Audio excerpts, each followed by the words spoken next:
Has it ever been fully independent? I mean, isn't this kind of behind some of the friction between Trump and Jerome Powell that Trump wants the rates cut now, and Powell is kind of holding off, or not wanting to Right.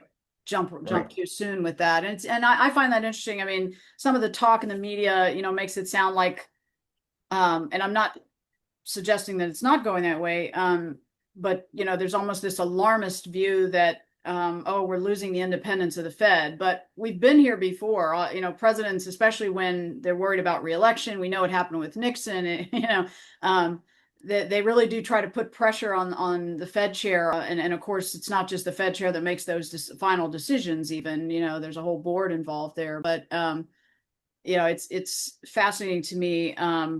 Sometimes the way it's being spoken about as if we're seeing this pressure as the loss of independence of the Fed, and I kind of personally question, but I want your view on this. Has it ever been fully independent, and does it depend sometimes on who's in office, and who's more amicable with whom? What do you think?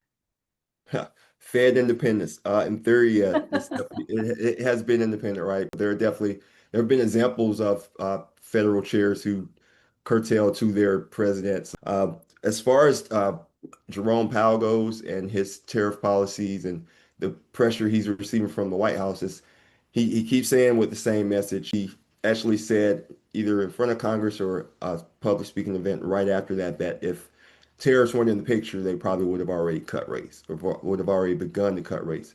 Yeah. So look for, maybe at this meeting that he'll just start to signal like, yeah, if the data comes in this way, maybe in September we can look at cutting rates, Yeah. lower interest rates, or even look at lower interest rates until or in October later in the second half of the year.